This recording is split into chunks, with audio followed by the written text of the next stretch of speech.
দূরে সে পাশে বসে, পায়ে পায়ে কখনো চলে যায় দূর। এ জীবন উদযাপনের সুর, রেডিও রেডিও যাদবপুর, এগিয়ে চলার সুর, radio radio Jadavpur. 90.8 MHz community radio, Jadavpur university. মুক্ত চিন্তার পথে ভিন্ন মননের খোঁজ, কমিউনিটি রেডিও যাদবপুর। আপনারা শুনছেন কমিউনিটি রেডিও যাদবপুর 90.8 মেগাহার্টজ।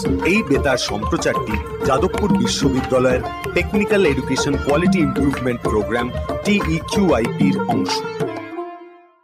শুরু হচ্ছে আমাদের বিশেষ অনুষ্ঠান ম্যাটিক্স কৃষি পাঠশালা। এই অনুষ্ঠানে আমরা ভূমি সুরক্ষা এবং চাষবাসের নানান দিক নিয়ে আলোচনা করব। 90.8 কমিউনিটি রেডিও জেইউতে এই বিশেষ অনুষ্ঠান শুনবেন সপ্তাহে 3 দিন। সঙ্গে থাকবেন কৃষক এবং কৃষি বিশেষজ্ঞরা। ভারত সরকারের রাসায়নিক ও সার মন্ত্রকের উদ্যোগে এবং ম্যাটিক্স ফার্টিলাইজার অ্যান্ড কেমিক্যালস লিমিটেডের সহায়তায় অনুষ্ঠানটি সম্প্রচার করা হচ্ছে।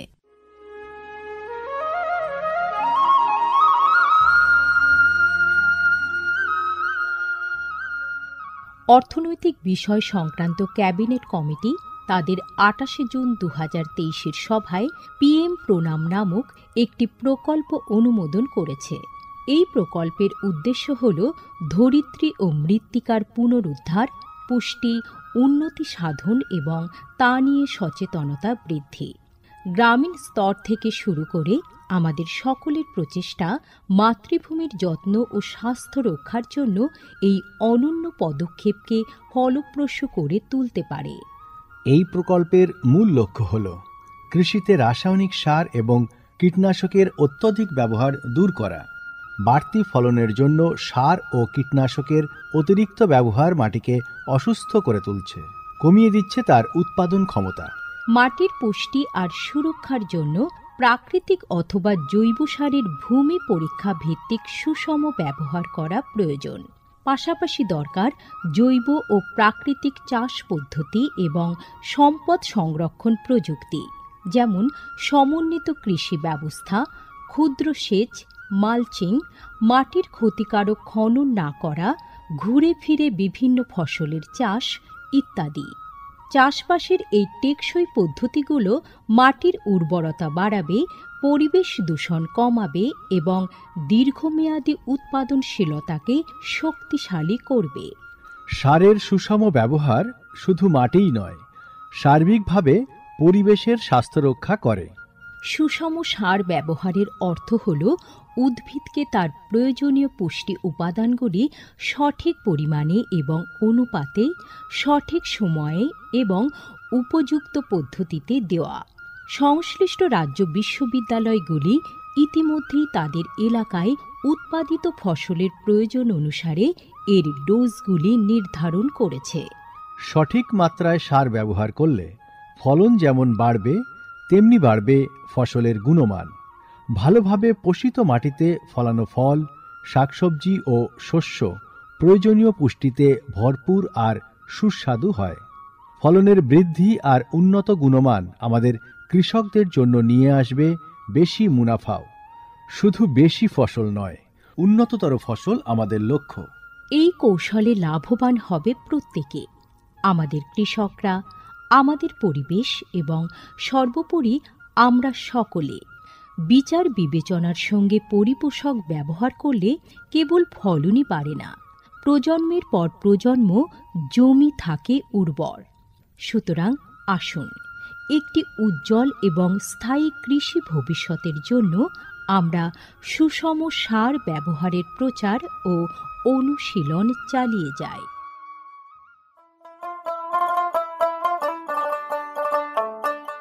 বিকশিত ভারত সংকল্প যাত্রা বা VBSY এর একটি গুরুত্বপূর্ণ অংশ হল ভারত সরকারের সার বিভাগ দ্বারা PM প্রণাম স্কিম এবং কৃষিতে ড্রোন ব্যবহারের প্রচার। সারের সুষম ব্যবহার এবং ন্যানো সারের ব্যবহার নিশ্চিত করার কাজে সার বিভাগ বিভিন্ন সংস্থা ও মানুষকে নিযুক্ত করেছে, যেমন বিভিন্ন সার উৎপাদনকারী সংস্থা, প্রধানমন্ত্রী কৃষি সমৃদ্ধি কেন্দ্র বা PMKSK গুলি, ফিল্ড অফিসার এবং নোডাল অফিসারদের। VBSY এর একটি প্রধান দিক হল বিভিন্ন শস্য এবং গাছপালার ওপর ন্যানো এবং জল দ্রবণীয় সার স্প্রে করার কাজে ড্রোনের ব্যাপক ব্যবহার। এই উদ্যোগের ফলে 29টি রাজ্য ও কেন্দ্রশাসিত অঞ্চলের বিভিন্ন জেলায় হাজার হাজার ড্রোন প্রদর্শন হয়েছে। এই পদ্ধতিটি হাতে কলমে দেখিয়ে দেওয়ায় আধুনিক কৃষি প্রযুক্তি গ্রহণের সুবিধাগুলি মানুষের কাছে আরও স্পষ্ট ও বিশ্বাসযোগ্য হয়ে উঠেছে। এই জনসংযোগ কর্মসূচিগুলি দীর্ঘমেয়াদী কৃষি অনুশীলনের সুফল সম্পর্কে নাগরিকদের অবহিত করতে একটা বড় ভূমিকা পালন করেছে। সারা দেশ জুড়ে লক্ষাধিক দর্শক ড্রোনের প্রদর্শনী প্রত্যক্ষ করেছেন। প্রচলিত ইউরিয়ার চেয়ে ন্যানো ইউরিয়ার উপকারিতা বিষয়ে সচেতন হয়ে কৃষকরা ন্যানো সার প্রয়োগে গভীর আগ্রহ দেখিয়েছেন। এই কর্মসূচির আলাপ আলোচনায় উঠে এসেছে জৈব চাষের উপযোগিতা, যা প্রমাণ করে চাষের এই সব অনুশীলনগুলি নিয়ে কৃষকদের সচেতনতা। উৎসাহী কৃষকরা কৃষিতে ড্রোন প্রযুক্তির বিষয়ে আগ্রহ প্রকাশ করেছেন। এই আধুনিক কৌশলগুলির অর্থনৈতিক কার্যকারিতা কৃষকদের নতুন দিশা দেখিয়েছে, কৃষিতে এক স্থায়ী এবং সাশ্রয়ী পদ্ধতির পথ প্রশস্ত করেছে। মাননীয় প্রধানমন্ত্রী মহিলা কিষাণ ড্রোন কেন্দ্র চালু করেছেন। এটি মহিলা স্বনির্ভর গোষ্ঠীগুলিকে ড্রোন সরবরাহ করবে, যাতে তারা এই প্রযুক্তি ব্যবহার করে জীবিকা নির্বাহ করতে পারে। VBSY প্রোগ্রামের রূপায়ণে PMKSK গুলি সক্রিয় ভূমিকা পালন করছে। একে অপরের সঙ্গে এই সহযোগিতাই আমাদের পাথেয়। বিকশিত ভারত সংকল্প যাত্রা শুধু একটি যাত্রা নয়, এটি ভারতীয় কৃষির দীর্ঘমেয়াদী এবং প্রযুক্তিগতভাবে উন্নত ভবিষ্যতের দিকে একটি গুরুত্বপূর্ণ পদক্ষেপ। যাত্রাপথে এটি জাতির কৃষিকে সম্পূর্ণ পুনর্নির্মাণ করা, উদ্ভাবনকে উৎসাহিত করা এবং সবার জন্য একটি সবুজ, আরও সমৃদ্ধ ভবিষ্যৎ নিশ্চিত করায় অঙ্গীকারবদ্ধ। ড্রোন প্রযুক্তি, ন্যানো সার এবং দীর্ঘমেয়াদী কৃষি অনুশীলনের প্রচারের মাধ্যমে এটি কেবল সচেতনতায় তৈরি করছে না, আরও সমৃদ্ধ এবং পরিবেশ বান্ধব ভবিষ্যতের জন্য নব প্রযুক্তিকে গ্রহণ করতে কৃষকদের অনুপ্রাণিত করছে। এই কৃষি বিপ্লবের গতি প্রকৃতি প্রত্যক্ষ করলে এটা স্পষ্ট হয় যে VBSY একটি বিকশিত, উন্নত এবং দীর্ঘজীবী ভারতের বীজ বপন করছে।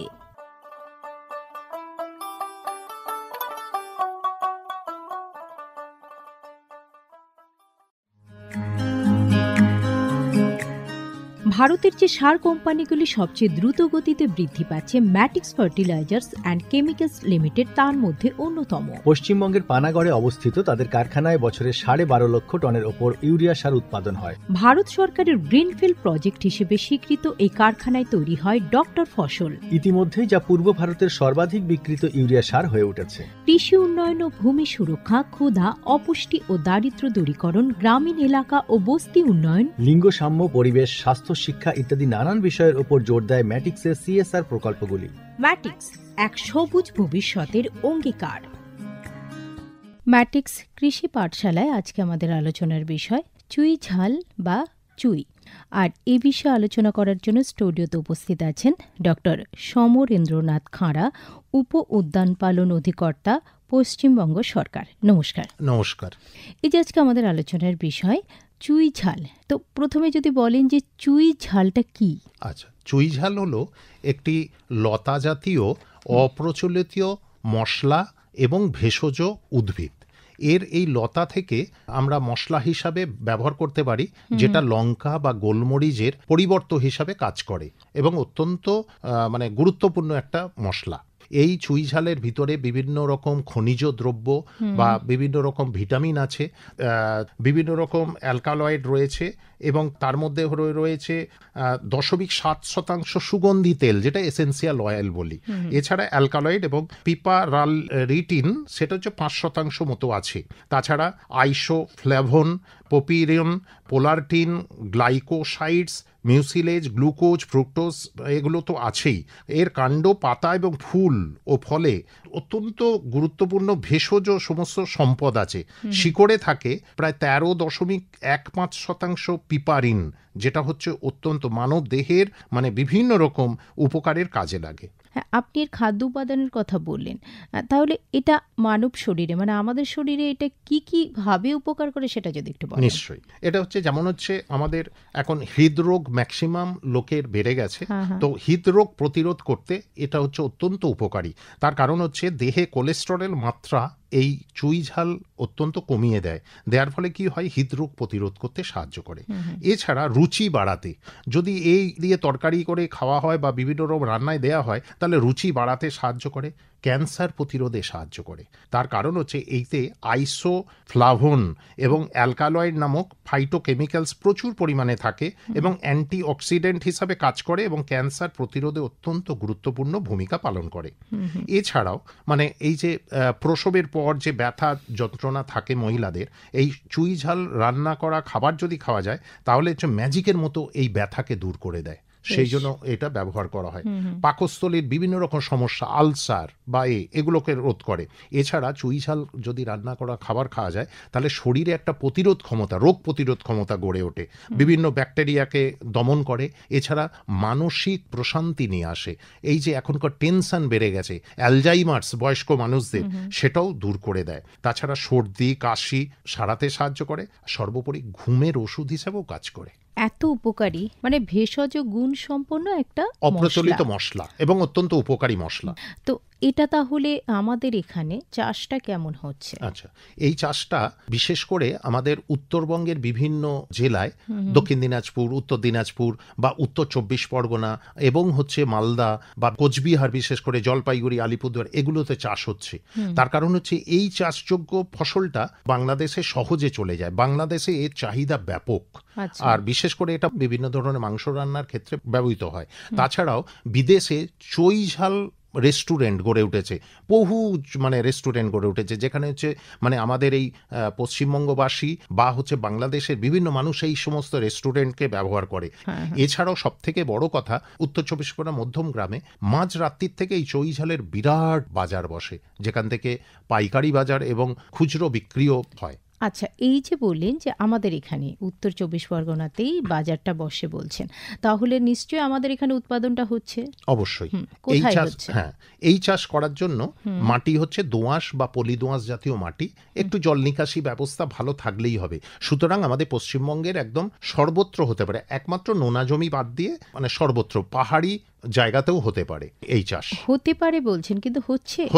তার কারণ হচ্ছে চুই ঝাল দুই ধরনের আছে, একটা হচ্ছে পাহাড়ি চুই ঝাল আর একটা হচ্ছে আমাদের গেছো চুই ঝাল বা স্থানীয় চুই ঝাল। পাহাড়ি চুই ঝাল হচ্ছে পাহাড়ি এলাকায় খুব ভালোভাবেই তৈরি হচ্ছে, কিন্তু দ্বিতীয়টা যেটা বলছেন গেছো চুই ঝাল, সেটা এখানে উৎপাদন হচ্ছে। একদম। তো গুণগত মান কি দুটোরই একই? দুটো বলতে পাহাড়ি চুই ঝালের গুণমান হচ্ছে বেশি, তাতে হচ্ছে এসেন্সিয়াল অয়েল বা ওই যে অ্যালকালয়েড বা কিছু, ওইটার পরিমাণ একটু বেশি, বেশি। কিন্তু দামের দিক থেকেও পাহাড়ি চুই ঝাল বেশি। তাহলে এর যে চারাটা কিভাবে চাষি ভাইরা কালেকশন করবেন বা কিভাবে তৈরি করবেন সে সম্পর্কে যদি একটু বলেন। চুই ঝাল বীজ থেকেও হয়, আবার হচ্ছে লতা মানে কাটিং থেকেও তৈরি হয়। তবে বীজ থেকে তৈরি করলে অনেক বেশি সময় লাগে এবং উপযুক্ত হয় না, সেই জন্য কাটিং বা লতা কেটে এটার চারা তৈরি করা হয়। যেহেতু এটা বলছিলেন লতানো গাছ, তাই তো, তার মানে এর শিকড় দরকার পড়ে না? মানে শিকড় বলতে 2-3টে পর্ব নিয়ে মাটিতে পুঁতে দিলেই শিকড় অলরেডি তৈরি হয় এবং একটা চারা তৈরি হয়। আচ্ছা। আর যখন চাষি ভাইরা মাঠে এটাকে লাগাচ্ছেন, তাহলে কিভাবে লাগাবেন একটুখানি যদি বলেন। এক্ষেত্রে হচ্ছে আরেকটা খুব উপযোগী চাষিদের ক্ষেত্রে, ক্ষুদ্র প্রান্তিক চাষি বা যাদের পড়ে থাকা জমি আছে বা কাদেরও প্রতিষ্ঠিত কোনো বাগান আছে, সেখানে যে সমস্ত গাছ রয়েছে সেই গাছের গোড়াতেই এই গাছ বসিয়ে দিলে সেই গাছের ওপরেই এটা লতিয়ে ওঠে, সুতরাং ভালোভাবে হয়। এর জন্য আলাদা কোনো জমির দরকার নেই। আচ্ছা, মানে এটা পরজীবী। পরজীবী মানে একটাকে আশ্রয় করে ওঠে। আবার কোনো ফাঁকা জায়গায় পতিত জমি আছে, সেখানে যদি মানে জাস্ট জমির ওপরেই লতিয়ে চাষ করে দেয়া যায়, তাহলে কিন্তু খুব ভালো চাষ হয়। শুধুমাত্র দেখতে হবে বর্ষাকালে ওইখানে যেন জলটা না দাঁড়ায়। সুতরাং এই চাষ করতে হলে আলাদা করে জমির কিন্তু প্রয়োজন নেই। পতিত জমিতে অথবা বাগিচা কোনো গাছের ওপর চড়িয়ে দিলেই এই গাছটা হতে পারে। বেশ। আর আপনি যে দু রকম ভ্যারাইটির কথা বললেন, একটা হচ্ছে পাহাড়ি এলাকায় হচ্ছে, আর একটা হচ্ছে দেশি আমাদের স্থানীয় যেটা। তাহলে আমাদের এখানে চাষি বন্ধুরা পাহাড়ি চুইয়ের যে যাত্রা আছে তারা কি এখানে করতে পারবেন? পাহাড়ি চুই ঝালটা পাহাড়ের পক্ষে উপযোগী, ঠিক আছে। ডুয়ার্স থেকে যদি আমরা পাহাড়ি অঞ্চলটা দেখি, কালিম্পং, কার্সিয়াং, দার্জিলিং এই অঞ্চলটা, ঠিক আছে, বা আমাদের অযোধ্যা হিলে, এগুলো হতে পারে। কিন্তু আমাদের দেশি চুইটাও কিন্তু এখানের পক্ষে উপযোগী। সুতরাং যেটা যেখানকার উপযোগী সেখানে যদি ব্যবহার করা হয় তাহলে কিন্তু সহজে হয় এবং উৎপাদনটা বেশি পেতে পারি। আচ্ছা, মানে আপনি বলছেন যে আমাদের এখানে কৃষক বন্ধুরা যারা রয়েছে, যেটা দেশি জাতটা বা দেশি যে চুই আছে সেটাকে ব্যবহার করবে। আচ্ছা, এটার আবার দুটো ভাগ আছে, একটু বলে নি। সেটা হচ্ছে গেছো চুই, আর একটা হচ্ছে ঝাড় চুই। মানে গেছো চুই মানে গাছে তুলে দেয়া, আর ঝাড় চুই মানে হচ্ছে যেগুলো পতিত জমিতে বা ফাঁকা জমিতে বসানো, ঝাড় হয়ে যায়। তাহলে ঝাড়টা তো পরজীবী বলতে পারবো না। পরজীবী বলতে পারবো না, কিন্তু কোনো ক্ষেত্রে যদি আমরা কোনো গাছে তুলে দিই সেটা কিন্তু সহজভাবেই হতে পারে। তখন কি লতাও হতে পারে, মানে দুটোই লতা। এটা মাটিতে লতিয়ে যাবে আর ওটা গাছে আশ্রয় করে উপরে উঠবে। এটাও যদি গাছের আশ্রয় পায় তাহলে কিন্তু লতিয়ে উঠবে। মানে আমরা ধরুন সাধারণত যেটা দেখি যে লাউ কুমড়ো যে গাছগুলো দেখি লতি যেভাবে উঠছে বা একটা মাচা করে দেওয়া হচ্ছে, এই ক্ষেত্রে কি সেরকম প্রয়োজন পড়ছে? না, কোনো কিছু প্রয়োজন পড়ছে না, কোনো মাচার প্রয়োজন নেই বা কিছু নেই। নর্মাল মাটি পেলে ওরা লতিয়ে মাটির ওপর দিয়েই যাবে। যেমন অনেক ক্ষেত্রে আমরা কিন্তু লাউ কুমড়োও কিন্তু এখন লতিয়ে সারা মাঠে ছড়িয়ে দেওয়া হয়, কিন্তু মানে মাচা করে দেওয়া হয় না বা কোনো কিছু আকর্ষণ দেওয়া হয় না। বেশ, তাহলে এই যে রোগ পোকার আক্রমণ সেটা কিরকম হয়? এই চুই ঝালের সাধারণত কোনো রকম মানে রোগ পোকার আক্রমণ আমরা পাই না। মানে শুধুমাত্র আমরা যেটা দেখতে পাই সেটা হচ্ছে গাছের গোড়ায় যদি জল দাঁড়ায় তাহলে গাছের এমনি পচন দেখা দেয়। তা সেটাও কিন্তু খুব গুরুত্বপূর্ণ নয়। এই গাছ কিন্তু খুব পরিবেশের সাথে মানিয়ে চলতে পারে। সুতরাং পচনটাও সাধারণভাবে কিন্তু পরিবেশের সাথে মানিয়ে এই গাছ স্বাভাবিকভাবেই ফেরত আসে। কোনো ওষুধ পালার প্রয়োগ করার কোনো প্রয়োজন নেই। মানে রোগ পোকার জন্য বলছেন ওষুধের প্রয়োজন নেই, কিন্তু গাছগুলো আরো ভালো হওয়ার জন্য সেটার জন্য নিশ্চয়ই সার প্রয়োগের তো প্রয়োজন আছে না? অবশ্যই। সেটা হচ্ছে যদি আমাদের পতিত জমি বা যে জমিটা রয়েছে যদি উর্বরা হয় তাহলে সাধারণভাবে কিছু প্রয়োজন নেই। তবে এখানে পচা গোবর সার বা পোলট্রি পচা সার অথবা কেঁচো সার বা পাতা পচা সার এইগুলো যদি ব্যবহার করা যায় বা খোল বা কিছু ব্যবহার করা যায় তাতেই কিন্তু কাজ হয়। কোনো রাসায়নিক সার দেওয়ার কোনো প্রয়োজন নেই। মানে আপনি জৈব সারের উপরে বেশি জোর দিলেন। আর শুধুমাত্র রাসায়নিক সারের কোনো প্রয়োজনই নেই এই গাছের ক্ষেত্রে। আচ্ছা, পচা গোবর সার বা জৈব সার। বেশ, তাহলে ফলনটা কেমন হয়? ফলন মানে এই গাছের যদি ঠিকমতো পরিচর্যা করা যায় তাহলে 5-6 বছরের একটা গাছ থেকে আমরা 15 থেকে 25 কেজি পর্যন্ত ফলন পাই পার গাছ, মানে পার লতা। মানে একবারে 15 থেকে 25 কেজি। এই গাছটা এক বর্ষজীবী নয়, মানে বহু বর্ষজীবী, মানে 5-6 বছর একটা প্রতিষ্ঠিত গাছ হলো, ঠিক আছে। তা থেকে আমরা 15 থেকে 25 কেজি ফলন পেতে পারি। মানে এই গাছটাও ফলনের উপযুক্ত হতে 5-6 বছর লেগে যাচ্ছে। তবে তার আগেও আমরা ব্যবহার করতে পারি, মানে সেগুলোর ওই অ্যালকালয়েড বা এসেন্সিয়াল অয়েল মাত্রা কম হবে। কিন্তু 5-6 বছরের গাছটা প্রতিষ্ঠিত হলে কি হবে, আমরা এই 15 থেকে 25 কেজি তার ফলন পাবো এবং বিঘা প্রতি প্রায় 270 থেকে 335 কেজি পর্যন্ত আমরা ফলন পেতে পারি। বেশ ভালো ফলন এদের। তাহলে যখন এত ফলন হচ্ছে আর এটা দিয়ে যখন মশলা তৈরি হচ্ছে, তার মানে তো স্বাভাবিকভাবেই প্রশ্ন আসে যে একে মজুত করব কি করে বা সংরক্ষণ কিভাবে করা হবে। সেই বিষয়টা নিয়ে যদি একটু বলেন। আচ্ছা, এই কাঁচা চুই ঝাল যখন আমরা গাছের লতা কেটে বা তার গোড়ার অংশ কেটে বা শিকড় কেটে আমরা যখন নিই, সেটা অনেকভাবে আমরা করতে পারি। খুব সহজ পদ্ধতি, সাধারণ মানুষের সহজ পদ্ধতি হচ্ছে যে এর লতাটা মানে টুকরো টুকরো করে কেটে প্লাস্টিকের মধ্যে এটাকে রেখে সাধারণ ফ্রিজের মধ্যে, নর্মাল যে টেম্পারেচার সাধারণ ফ্রিজের মধ্যে যদি রেখে দেওয়া যায় তাহলে অনেক দিন পর্যন্ত থাকে। যখন যেমন প্রয়োজন হবে আমরা বার করে নিতে পারি। যদি দীর্ঘকালীন আমরা রাখতে চাই তাহলে সেক্ষেত্রে হচ্ছে দীর্ঘকালীন মানে দীর্ঘকালীন মানে প্রায় 2 বছর 3 বছর 5 বছর, তাহলে হচ্ছে সেই লতা টুকরো করে নিয়ে এবং যদি মোটা অংশ থাকে সেগুলোর ছালগুলোকে বাদ দিয়ে তার ভিতরের অংশ কেটে আমরা যদি প্লাস্টিক কৌটোর ভেতর রেখে ডিপ ফ্রিজে রেখে দিই তাহলে কিন্তু প্রায় 5 বছর 6 বছর 10 বছর পর্যন্ত রাখা যাবে। তবে এক্ষেত্রে এই এতদিন রাখার ফলে বা ওই ডিপ ফ্রিজে রাখার ফলে ওর অ্যালকালয়েড বা এসেন্সিয়ালের অয়েল যেটা তার মাত্রা কিছুটা কমতে থাকে। আর বাণিজ্যিকভাবে ধরুন আমি বাণিজ্যিকভাবে মানে মজুত করব মানে প্রচুর পরিমাণে, সেক্ষেত্রে তো আর ফ্রিজের অল্প রাখা যাবে না। সেক্ষেত্রে মাটিতে স্বাভাবিক গর্ত করে তার ভেতরে আমরা খড়ের পাতন দিয়ে আর লম্বা লতাগুলোকে বা গোড়াগুলোকে রেখে আর চটের বস্তা মানে ছাওয়া জায়গায় রেখে সেই চটের বস্তা ওর ওপর চাপা দিয়ে মাঝে মাঝে জল মানে ছিটে দিয়ে রাখতে হবে, তাহলে দীর্ঘদিন রাখা যায়। এই যে মাটিতে রাখার কথা বলছেন, এটা কি খোলা জায়গায় নাকি না তার উপরে কোনো শেড হবে? শেড তো অবশ্যই থাকবে এবং ছাওয়া জায়গায় যেন হয়। আচ্ছা আচ্ছা, হ্যাঁ, অবশ্যই একটা ছাউনি দেয়া জায়গায় থাকবে, মাটিতে গর্ত খুঁড়ে তাতে রেখে আর হচ্ছে চটের বস্তা বা পাটের সেইটা চাপা দিয়ে রাখা হবে এবং হচ্ছে তাকে হালকা জলে ছিটে দিয়ে রাখতে হবে, তাহলে দীর্ঘকালীন অনেক প্রচুর পরিমাণে আমরা মজুদ রাখতে পারবো, মানে অনেক বছর এভাবে রাখা যাবে বলছেন তো। এবার ধরুন মনে হলো আমার ওখানে 5 কেজি রয়েছে, আমি 2 কেজি সেখান থেকে তুলে নেব এবছরের জন্য, বাকি 3 কেজি আবার মজুত করে রেখে দিলাম, সেটা সম্ভব? সম্ভব, একদম সম্ভব। আচ্ছা, মানে আমি অল্প অল্প করে আমার প্রয়োজন মতো বের করে প্রয়োজন যেমন বাজারে চাহিদা রয়েছে সেইভাবে নিয়ে আমি বাজারজাত করতে পারি। এছাড়াও আর একটা আছে যে ওই লতাগুলোকে শুকিয়ে গুঁড়ো করে কৌটোর ভেতর বন্দি করে রেখেও মানে কৌটো জাত করে রেখে ব্যবহার করতে পারি।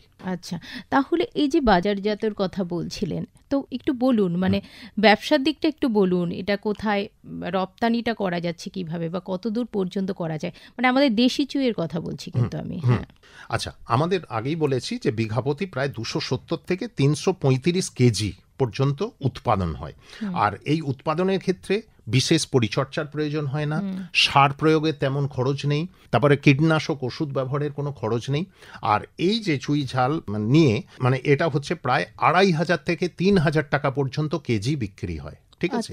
আর এটার বাজার হচ্ছে মধ্যমগ্রাম, ঠাকুরপুকুর, বারাসাত, বসিরহাট, তারপরে হচ্ছে আমাদের নদিয়ার বিভিন্ন জায়গা এর বাজার গড়ে উঠেছে। মানে এটা সব দেশি চুইয়ের কথা বলছেন? দেশি চুইয়ের কথা, এবং পাহাড়ি চুইও এখানে আসে এবং এখান থেকে বিভিন্নভাবে বাংলাদেশে রপ্তানি হয় বিভিন্নভাবে, কারণ বাংলাদেশে বাজার হচ্ছে খুব বেশি আছে।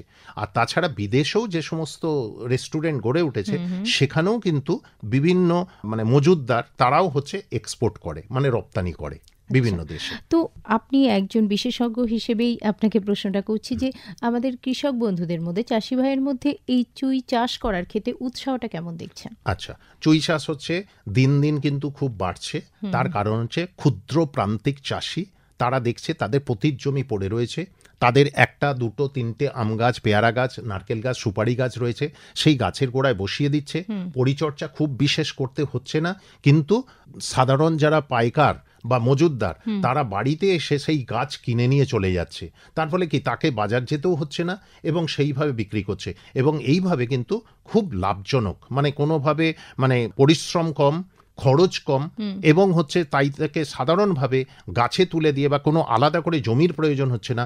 সুতরাং এইভাবে মানে চাষিদের মধ্যে বিরাট চাষ করার প্রবণতা দেখা দিয়েছে, বিশেষ করে দক্ষিণ দিনাজপুর, উত্তর দিনাজপুর, তারপরে জলপাইগুড়ি, কোচবিহার, উত্তরবঙ্গের জেলাগুলো, তার থেকে চলে আসছে আমাদের এই উত্তর 24 পরগনা, দক্ষিণ 24 পরগনা অংশ, হাওড়া, তারপরে নদিয়া, বিভিন্ন জায়গায় এটা চাষ কিন্তু ক্রমশ ছড়িয়ে পড়ছে। আচ্ছা, এই যে চাষি ভাইদের মধ্যে যে ক্রমশ ছড়িয়ে পড়ছে বলছেন, এই উৎসাহটা মানে কত বছর ধরে দেখছেন এই উৎসাহটা চাষি ভাইদের? এই উৎসাহটা বিগত 5 বছর ধরে এটা শুরু হয়েছে এবং দিন দিন ক্রমশ বাড়ছে।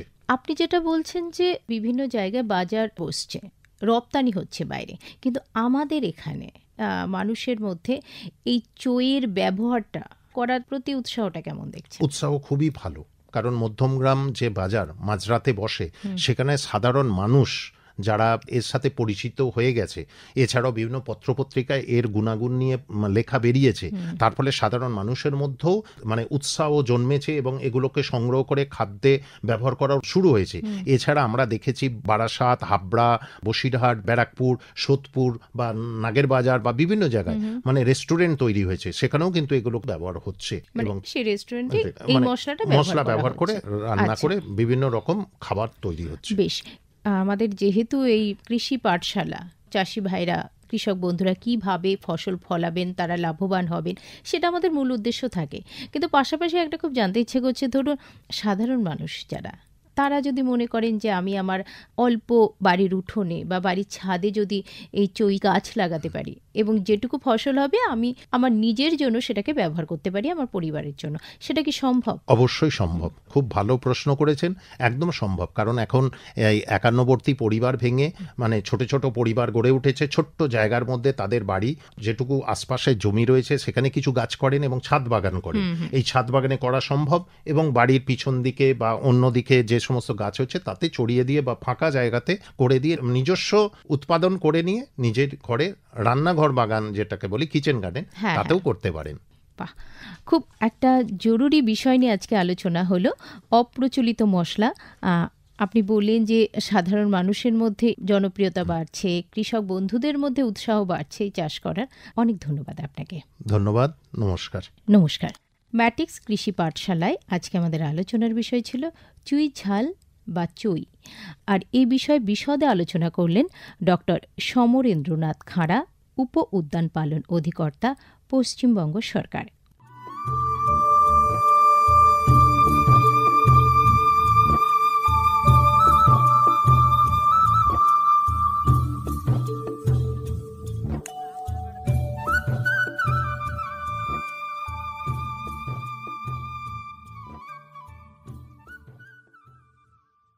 এতক্ষণ শুনলেন আমাদের বিশেষ অনুষ্ঠান ম্যাটিক্স কৃষি পাঠশালা।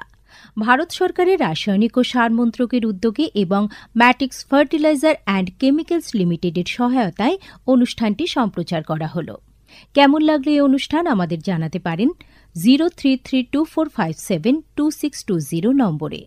আপনারা আমাদের মেইলও করতে পারেন radio.ju@gmail.com এ। আমাদের ইউটিউব চ্যানেল রেডিও জেইউ, এখানেও আপনারা এই বিশেষ অনুষ্ঠানটি শুনতে পারেন। আর আমাদের ইনস্টাগ্রাম আইডি radio_JU আপনারা ফলো করতে পারেন। আজকের মতো ম্যাটিক্স কৃষি পাঠশালা এ পর্যন্তই। শুনতে থাকুন কমিউনিটি রেডিও জেইউ 90.8 মেগাহার্টজে। ভারতের যে সার কোম্পানিগুলি সবচেয়ে দ্রুত গতিতে বৃদ্ধি পাচ্ছে ম্যাটিক্স ফার্টিলাইজার্স অ্যান্ড কেমিক্যালস লিমিটেড তার মধ্যে অন্যতম। পশ্চিমবঙ্গের পানাগড়ে অবস্থিত তাদের কারখানায় বছরে 12.5 লক্ষ টনের ওপর ইউরিয়া সার উৎপাদন হয়। ভারত সরকারের গ্রিনফিল্ড প্রজেক্ট হিসেবে স্বীকৃত এই কারখানায় তৈরি হয় ডক্টর ফসল। ইতিমধ্যেই যা পূর্ব ভারতের সর্বাধিক বিক্রিত ইউরিয়া সার হয়ে উঠেছে। কৃষি উন্নয়ন ও ভূমি সুরক্ষা, ক্ষুধা, অপুষ্টি ও দারিদ্র্য দূরীকরণ, গ্রামীণ এলাকা ও বস্তি উন্নয়ন, লিঙ্গ সাম্য, পরিবেশ, স্বাস্থ্য, শিক্ষা ইত্যাদি নানান বিষয়ের উপর জোর দেয় ম্যাটিক্সের CSR প্রকল্পগুলি। ম্যাটিক্স, এক সবুজ ভবিষ্যতের অঙ্গীকার। দূরে সে পাশে বসে পায়ে পায়ে কখনো চলে যায় এ জীবন উদযাপনের সুর। রেডিও রেডিও যাদবপুর, এগিয়ে চলার সুর। Radio radio Jadavpur 90.8 MHz, Community Radio, Jadavpur University.